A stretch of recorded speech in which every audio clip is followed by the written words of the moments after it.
Okay, so let's talk about how my initial reaction is always to crash out and never to just be calm and think things through. Story time. So I picked my son up from school today. Then I went straight to the car wash. Got out. I threw a few things away, like some receipts or whatever. Vacuumed the car out. Got back in the car. Drove back home. Before I turned my car off, I was looking for my keys. I looked everywhere. I looked under the seats. I looked in the trunk. Why would they be in the trunk? I looked everywhere. Keys aren't there. So I Googled. I was like, hey, if your car is already on and it's pushed to start, you can't drive off without the keys being in the car, right? Google was like, you absolutely can drive off without the keys being in the car. I immediately go into crash out mode. I'm thinking worst case scenario. I'm like, my car keys are lost. My house keys are lost. My gym thing is lost. Like everything, like life is about to end.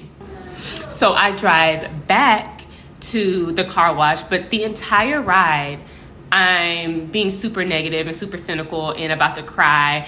And so I get there, I'm not even thinking clearly. I'm looking everywhere. I glance in the trash cans. I do not see my keys. I asked them, the workers there, I was like, did anybody turn in keys? They're like, no.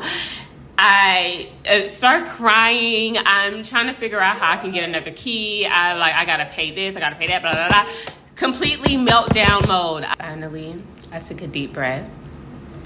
And I said, okay, I'm about to go back to this car wash. Because at this point I had left. I was trying to figure out like how I can get replacements made, all of this stuff. I was like, you know what? My keys are at that car wash. I know they are there. Spirit is going to help me find them. The keys are there. Breathe. Do not freak out. I centered myself. I drove back in a completely different energy. I pulled right up. I stepped out the car very calmly. I dug through that exact same trash can that I was digging through when I crashed out. My keys were right there. All that to say, the chemicals in your brain really do not work clearly and correctly when you are in crash out mode. You have to center yourself. You have to breathe in order to even think clearly, see clearly. But anyways, and this is a PSA. If you got to push to start car, you absolutely can drive off without your keys being anywhere near that car. And no, my car did not give me a notification until like an hour later. It was like, no remote detected. I was like, oh, we done figured that out.